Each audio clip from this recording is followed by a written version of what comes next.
back to another episode of Animation Analysis. As always, I'm Sam. And top of the morning to you, laddies. My name is Immortal. Okay. I'm starting to think you're never gonna run out of jokes for these. Probably not. Yeah. Okay, so before we get into this, I think you might have all noticed how we didn't do an analysis for Hercules versus Sun Wukong. We did that. We avoided doing that one just out of respect for because of the background of Sun Wukong and the deism. We didn't want to accidentally offend anyone by making an unintentional offhand remark, so we essentially just skipped over that one. Our consensus is the episode's good. Yeah, we did like the episode. We will say that. So, with that out of the way, let's get into this episode where we will be analyzing Boba Fett versus Predator. And thoughts on the matchup beforehand, Immortal? I'm glad this was the episode we got and not Fett versus Samus 2.5. Fett versus Samus or Fett versus Star-Lord or something like that. Yeah. Yeah, Fett getting a proper run back as well as Predator getting into the show is really cool because the alien designs for the Predator are just really, really cool.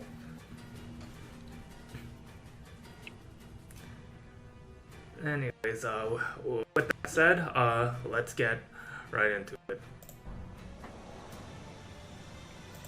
And starting off, we're gonna sound like a broken record at this point, but the amount of detail put into the backgrounds of the fights are stellar. This is the first 3D fight we've gotten since Harley vs. Jinx, so there's a lot more done in the detail of this area. I don't know if it's just me, but this looks odd. I think it might be because I think this is Source Filmmaker edited. I think this was animated in Source Filmmaker. Yeah, because the trees, they have the similar vibe to the tree background, the trees and stuff that were in Obi-Wan versus Kakashi. Fair enough. Anyways.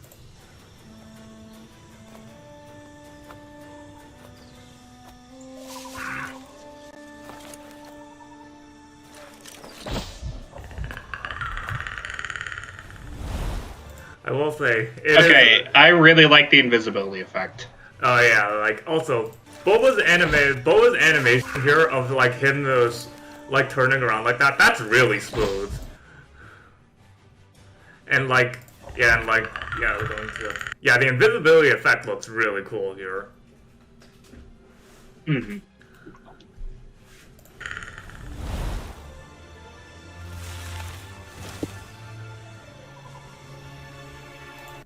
And something that may fly over people's heads the first time around, but when the shot pans behind to Boba, you can see the Predator outline. Oh wow, I actually missed that. Yeah, it's yeah. Which, I mean, I guess that's kind of the effect they were going for. Cause the way it is, you think it's just some kind of, it's just some hole in the tree line and everything, but no, it's the Predator.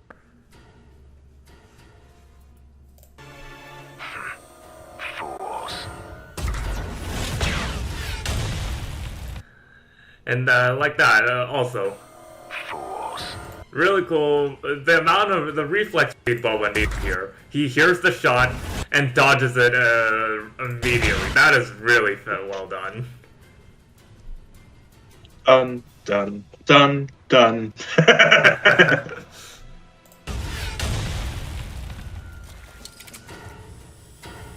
Oh, and another thing to notice, there's a bit of if you notice, there are scorch marks which can be picked up by Boba Fett's heat tracker. It's a nice little detail. Oh yeah. You're mine.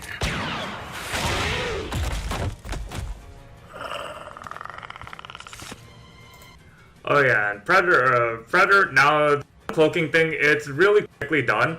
But I like how it's handled here. As soon as he gets hit by the blast, the cloaking system like instantly goes down.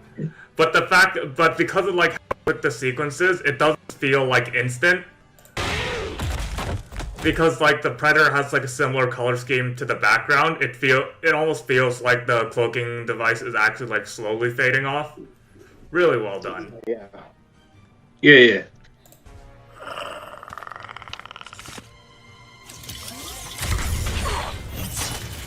Okay, now here's an interesting thing. The fact that they got rid of the blaster so early is something people complain about, but honestly, I don't really think they got rid of it early. Like, Boba got like he got one shot. He used it only like, was it like twice?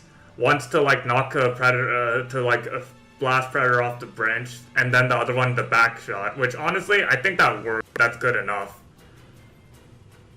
Hmm.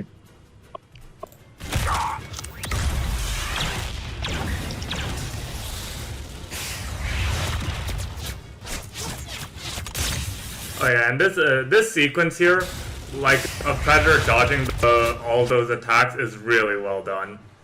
Predator's animation for this fight is just smooth. This might be a weird thing to say, but it feels like a tiny bit floaty. Yeah, I can understand what you're talking about when it comes to like it being floaty.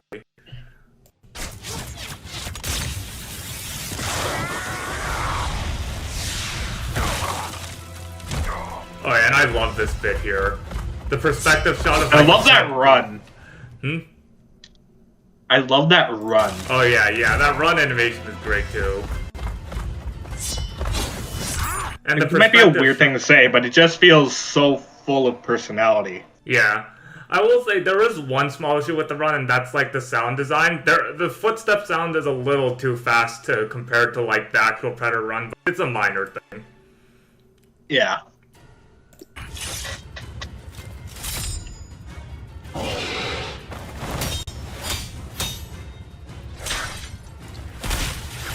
Oh, and that is, again, very smooth animation. Like the like you can feel the hits from the Predator there. They feel meaty. Yeah. Yeah, and that too. He instead of getting ensnared, he just grabs it and then cuts it with his blade. I love the way he does it too. Yeah, just like that. You can see it's about to like wrap it around him. Like you can see the tip just under his right arm there. Then he just he just goes like no, and just slices in one go. So cool.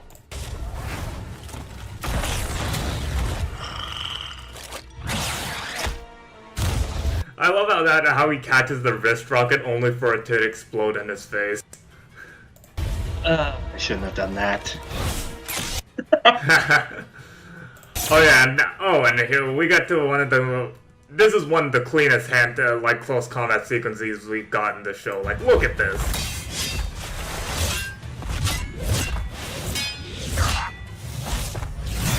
Like the camera angle, the speed, it's just so fluid here. Especially like even when he draws out the weapon, just boom. So damn good.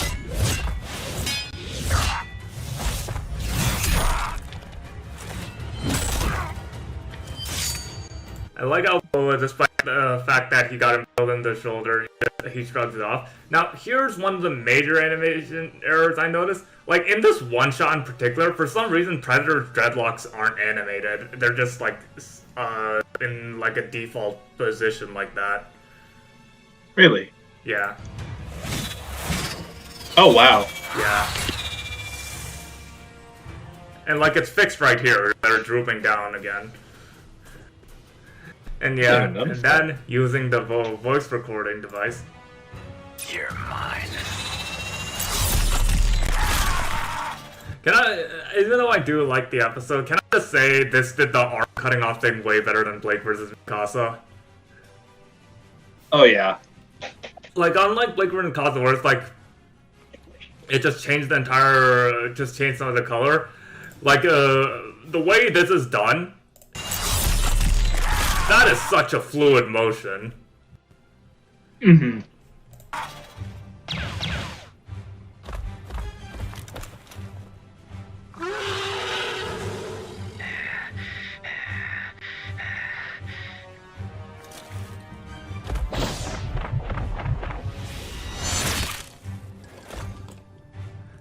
just love that little bit where Predator looks around and then he sees Boba's and his head just tilts a little up like that. He's like, wait a minute. Hey. Amateur.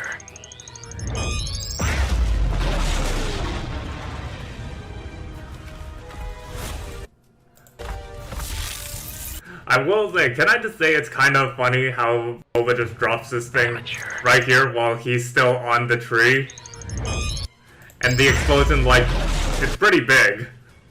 Like, maybe you could argue his armor protected You can see him, where it cuts off at the bottom, though. Like, yeah, you can see where it cuts off, but it's not too big of an issue. And then... Oh yeah, the heat, the infrared here looks fantastic. Like the fire is the most brightest because of the heat, as well as so lightsaber is at a similar level, while Boba and the rest of the area is slightly less of a hotter color. yeah. Oh, and we get to the most metal as fuck thing from the episode. Boba cauterizing He cauterizes his wound with the fucking lightsaber. It's so badass. And it's not like he shrugs it off. No, you can hear him screaming in pain when he does it. And then, the helmet's down, and we get the line.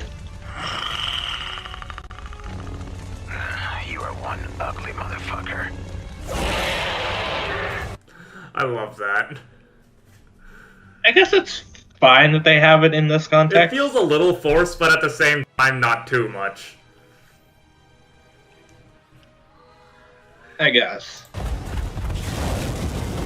And I like how instead of immediately going for the lightsaber swings, Boba goes with his flamethrower, so he doesn't go with a strong swing. He holds out his wrist to use the fire. It's really well done. And Predator just pushes on through. Oh yeah, and continuing on, similar to like the close combat they had earlier, they do it again here with like really great camera work. They're circling around you. Yeah. And I do like how they use the whole, like, Predator has infrared and Boba's using the fire to, like, mess with his vision. That's really... I really like it when people's animation has, like, more creative usage of the character's arsenals and abilities. Bothered by something about this, though? You know, Because we see that right after the scene, or right in the scene, we see how hot the lightsaber is. Yeah. Compared to the flames. Like, it's very clear. Yeah. And if it's still on, how can Boba not see the lightsaber and therefore see where Boba is? Yeah. No, if you look at back in the previous scene, the lightsaber level of heat is the same as the fire. It still stands out against the fire, though. No, not necessarily. Well, maybe it does, but that's maybe a visual thing. Like, realistically, I don't think it would, considering it's just a single plasma beam.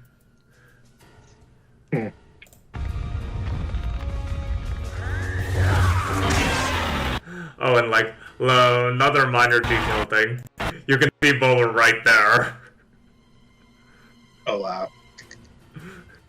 Which sets up the, like, you see that? How it's like, how the outline of the thing is still red? That's why. Anyways, but then... I do like how it cuts the scythe in half, but I will say, I feel like this lightsaber thing could have done a little more to the Predator, because all it does is actually just knock him down there. Like, maybe cut off some of the blocks or something, considering the angle this struck. It looks like it's going into his neck. Like, doesn't it? Yeah, I think so. Or... yeah, I think so. And then... I do like how the animation is, like, very... It's very similar to how it was done in the movies. Really nice touch.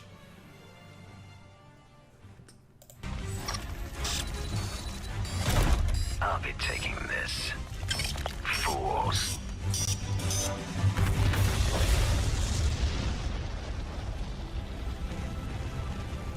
And then it cuts to...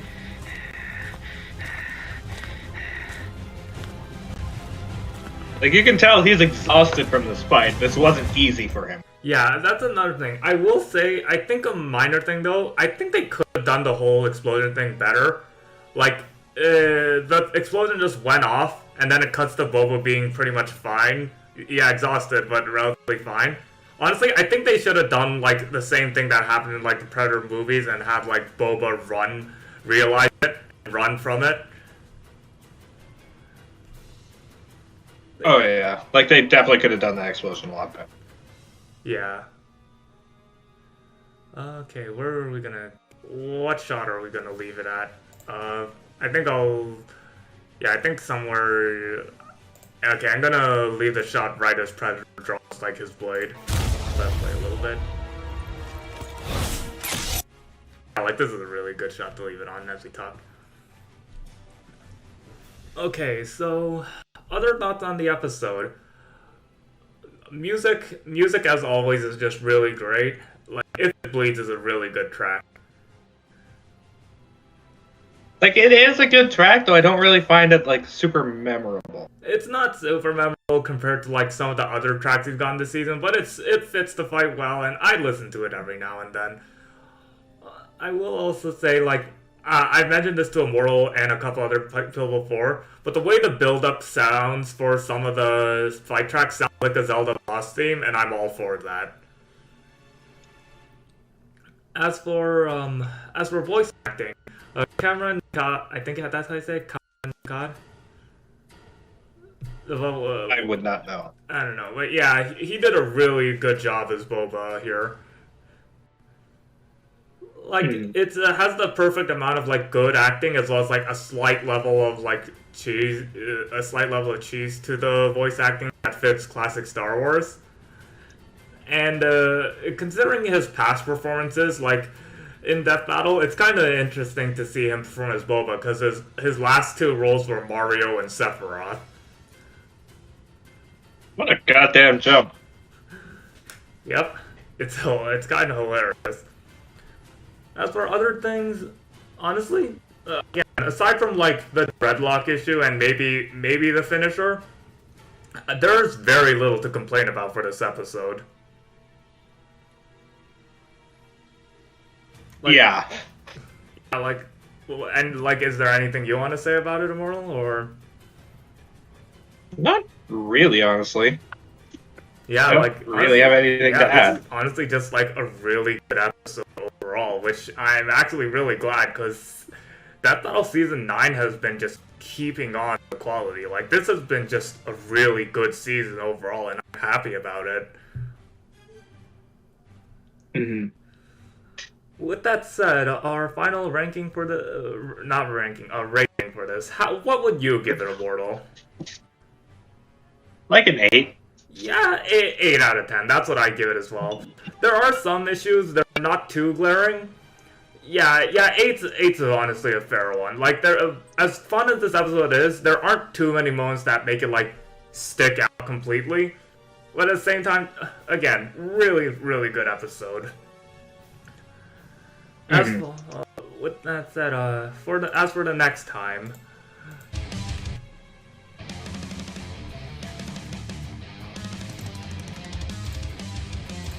Okay, I'll just, yeah. Okay, one thing, Deska Death Battle coming back is pretty cool. As for... Fuck yeah, I love Deska Death Battle. Yeah, Deska Death Battle was fun. As for the other thing, Excalibur versus Raiden being a bonus episode. I am upset that it's not Raiden versus 2B. Yeah, I know a lot of people are. But I will say, I am kind of excited for this, because all the Metal Gear episodes so far have been, like, just generally really good. And I've heard Excalibur's pretty cool as well, so I'm expecting that we might get a pretty cool episode overall. Boy, I hope so. Yeah, and like And Orla and I were probably going to be analyzing the animation for this one since it's a free versus animation. It's free real estate for us, and I guess sort of to like make up for the fact we didn't do one for Hercules versus Sun Wukong. Mhm. With that said, I think we can wrap it up now. Thanks for watching, as always. I'm Sam. And I'm Immortal, and I'd like to thank this video sponsor, Skillshare. This video is not actually sponsored, but Yeah, it's it not. would be really cool if Not. it did get sponsored at one point or another. If we got sponsored. Yeah. With that said, thanks for watching, and we'll see you all next time. Bye! Have a good one.